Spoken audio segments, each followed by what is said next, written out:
On a seemingly calm afternoon, she was simply enjoying the sun. Unbeknownst to her, a pair of prejudiced eyes had fixed on her, and a humiliating power play, indulged for sheer amusement, was about to unfold. Olivia Reed, a black female veteran in her early 50s, exuded a quiet strength that belied her casual attire. She'd spent years as an Air Force intelligence officer, serving multiple overseas tours, and now dedicated her retirement to community service.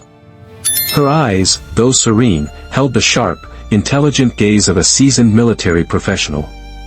Today, she was simply walking near the bustling downtown square, enjoying the warm breeze. Suddenly, a patrol car screeched to a halt beside her.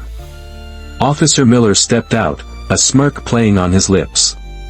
His reputation preceded him, a man known for abusing his authority and harboring deep-seated racial biases. He savored the feeling of control.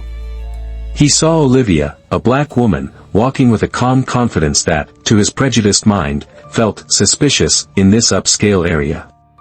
For Miller, it was less about law enforcement and more about flexing his power, often just for the sheer fun of it.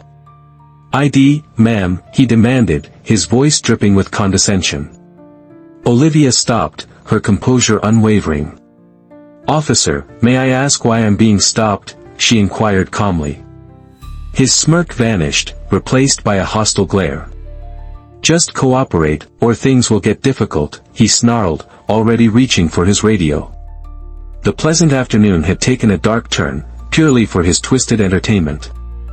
Miller's voice crackled over the radio, dramatically exaggerating Olivia's calm query into non-compliance.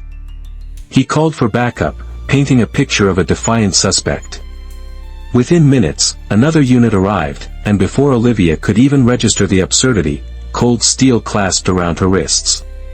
Handcuffed, she remained remarkably composed, her eyes holding a quiet dignity that only seemed to fuel Miller's aggression. He reveled in the spectacle, mocking Olivia for being uncooperative, and hinting darkly at resisting arrest. "Maybe this will teach people like you a lesson," he muttered, loud enough for a few onlookers to hear, clearly enjoying the public humiliation. Bystanders watched, a mix of fear and discomfort etched on their faces. They were too accustomed to such scenes, too afraid to intervene, and Miller relished every silent, complicit moment. He thought he had complete control, a captive audience for his cruel performance. But as Olivia met his gaze, a subtle shift occurred. Her eyes, usually calm, deepened, reflecting not anger, but a profound, almost weary understanding. It was a look that momentarily unsettled Miller, a flicker of unease beneath his bravado. Yet, consumed by his own arrogance, he quickly dismissed it, confident in his petty victory. This was just another easy arrest, another notch on his belt, another source of entertainment. Olivia was transported to the precinct, the cuffs biting into her skin. Inside the interrogation room, Miller, with a self-satisfied grin, hastily filled out the arrest report. "Disorderly conduct," he scribbled, the vague, catch-all accusation too often used on individuals who looked like Olivia.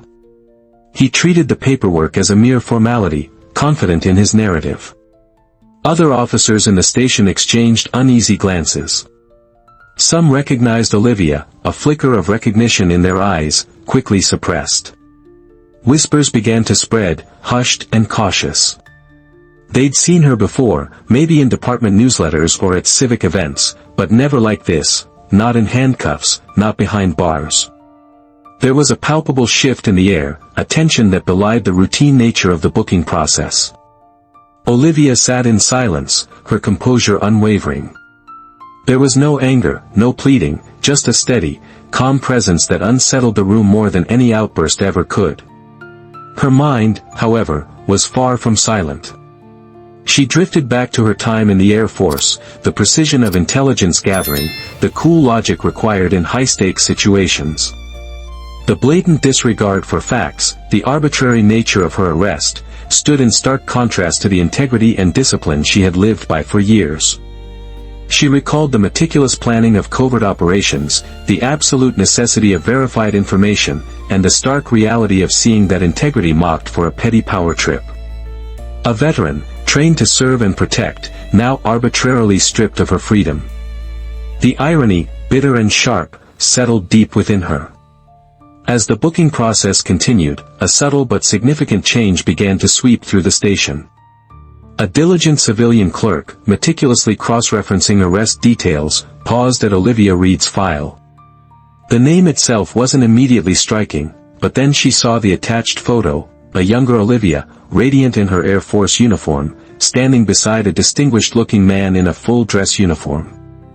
Below it, a note, dependent of General Thomas Reed, Ret. Her breath hitched. She knew that name. Everyone in this county, and indeed, much of the military community, knew that name. General Thomas Reed was a revered four-star Air Force general, a national hero whose distinguished career had spanned decades, shaping intelligence strategies that had saved countless lives. The clerk's face went ashen. Whispers escalated from hushed tones to frantic murmurs.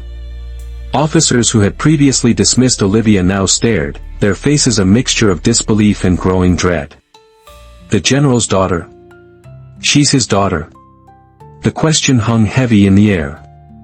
The realization hit them like a physical blow. They weren't just processing a disorderly black woman, they were detaining the daughter of a living legend, a woman whose military lineage commanded profound respect. The news reached the shift supervisor, who instantly turned a sickly shade of green. He immediately picked up the phone, dialing the sheriff's office with trembling fingers. The person on the other end, the sheriff himself, received the news with a low, guttural growl of pure fury. Miller, still basking in his perceived victory, remained oblivious to the seismic shift, the cold dread that was now seeping into every corner of the precinct. Down the corridor, the air thickened with an approaching menace. Heavy, deliberate footsteps echoed through the precinct, growing louder with each passing second. It wasn't just authority, it was fury given form. Every officer stiffened, recognizing the distinct, purposeful stride. They knew what was coming. It wouldn't just be a reprimand, it would be a reckoning. The double doors swung open, and the sheriff, his face a mask of barely contained rage, strode into the booking area. Trailing closely behind him were two grim-faced Air Force MPs, military police, their presence a stark, official confirmation of the gravity of the situation.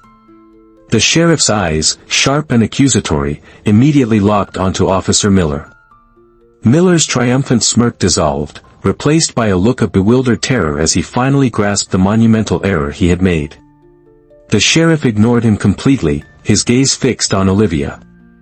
With a deep sigh, he approached her, his face a blend of profound apology and simmering anger. He personally unlatched the handcuffs, his touch gentle. As he released her, his voice, low and resonating with power, cut through the stunned silence. "Olivia," he began, his voice laced with respect and concern, "I am so incredibly sorry. This will be handled." Then, he turned to Miller. "Officer," the sheriff's voice was a dangerous calm, each word a hammer blow, "do you have any idea who you just put in those cuffs? This is Olivia Reed, daughter of General Thomas Reed. And you, Miller, just arrested her for fun." The accusation hung in the air, a damning indictment that shattered Miller's composure. All his arrogance crumbled into raw fear. The fallout was immediate and devastating for Officer Miller. The sheriff, his face still etched with fury, stripped Miller of his badge on the spot. "You're suspended indefinitely, pending a full internal affairs investigation," he declared, his voice leaving no room for argument. Miller was then escorted out by the Air Force MPs, his power extinguished in front of the very colleagues he had once intimidated. The internal affairs inquiry launched within hours. Body camera footage, arrest reports, radio logs, and witness testimonies were pulled. What emerged was a damning pattern of Miller's misconduct, not just this incident, but a history of racial profiling, fabricated charges, and the systemic abuse of authority that had gone unchecked for far too long. This wasn't a single mistake, it was a career built on terrorizing the innocent, hidden behind a badge. News of the incident exploded, hitting local and national media. The public, already wary of unchecked police power, seized upon the story. A respected Air Force veteran, the daughter of a decorated 4-star general, had been publicly humiliated and unjustly jailed, purely for an officer's amusement. It sparked outrage and reignited the conversation about police accountability and systemic racism. This wasn't just Miller's downfall, it was a powerful catalyst for change within the department. The sheriff, shaken to his core but resolute, made immediate public commitments to overhaul the police force.